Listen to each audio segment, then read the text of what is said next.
everybody, I promised I would help you with this homework a little bit. So I'm going to do problem 3 on here because it's a two-step problem just like all the ones that you did during class, which were a bit of a struggle. So I'm going to hit up number 3 on here. So if you could follow along.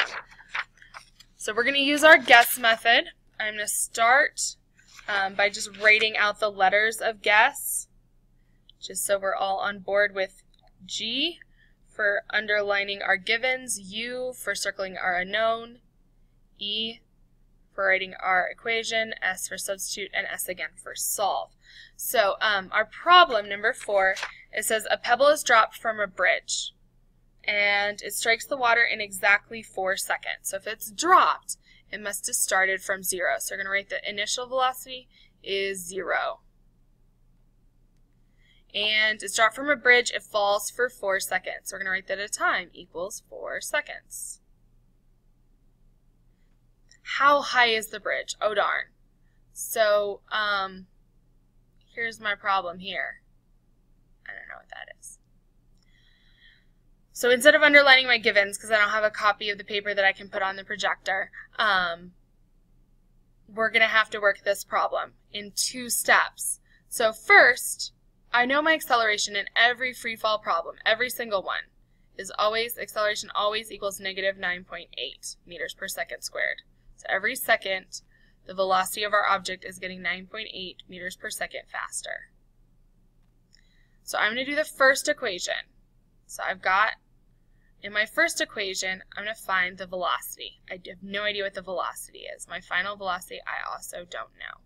So my first equation, done my givens, I've done my unknowns. I'm going to do 2 different equations here.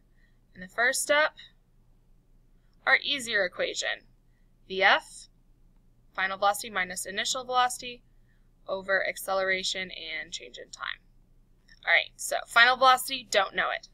Circling mode, I don't know. Written out my equation. So since I don't know this, in order to get this, I'm going to have to do what's on the bottom. So cover this up, I'm going to do acceleration times, because that vertical line, times time. So VF minus VI equals acceleration times time. My initial velocity, well, we established it was dropped off a bridge, so I'm on this substitute. VF minus 0 equals A, my acceleration is always negative 9.8 when I've got a falling object here, times my time was 4 seconds. So I'm going to do negative 9.8 times 4. Negative 9.8 times 4 should be negative 39.2. And then here I have the seconds on top. That second squared cancel out. So I have negative 9.2 meters per second equals VF minus 0. Now, in order to get rid of this, if for another number I would add, but here it's just 0, so I'm going to pretend that doesn't exist. Alright, so I have VF. Final velocity equals negative 39.2 meters per second. But my end result, where I need to finally end up at, is displacement. So we get to use the one that we don't like so much. So I'm going to write the equation for the second part. So in this one, with acceleration with respect to change in displacement, that's 2 times change in displacement, we have VF squared minus VI squared. So VF, my final velocity. Well, I just found it, and it's this one that I'm searching for now. So 2 times change in displacement equals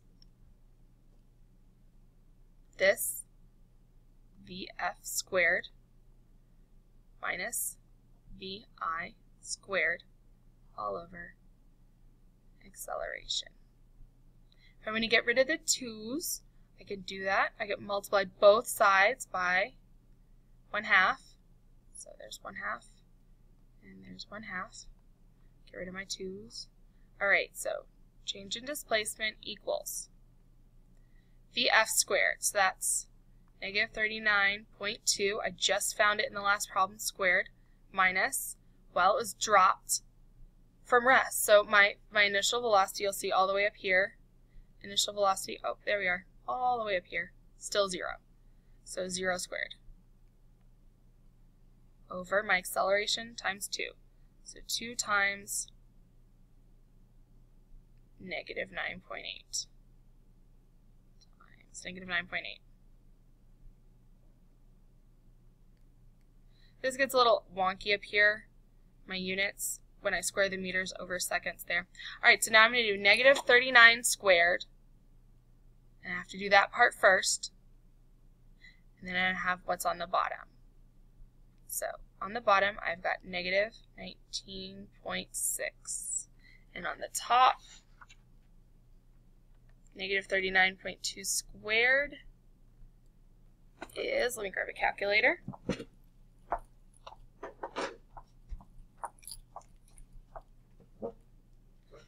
So we've got negative 39.2 squared.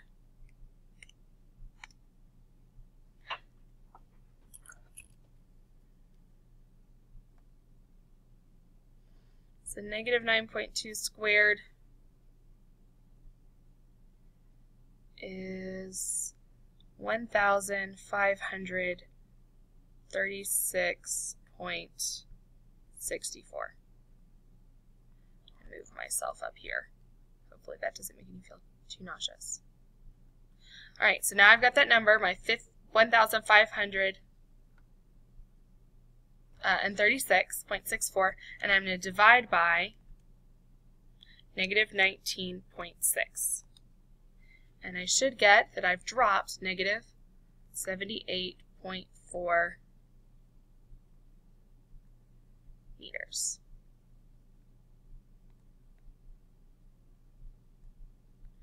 This is my change in displacement. So my final answer. So this was a big multi-step problem, but this is like what you did on your worksheet. So this is part A on your worksheet, right, where you found the velocity. And this is part B on your worksheet from during class, where you use the velocity you had just found from part A to find the displacement. So hopefully that helps a little bit with your homework. I do have tutorials on Thursday afternoon. You can also come early in the morning. We do have late start, but you can come early in the morning and I'll help you before school starts. It's not as early as the usual day, so that should make it a little easier. I hope everybody has an easier time with homework now that you can follow along with problem number 3, and I will see you in class.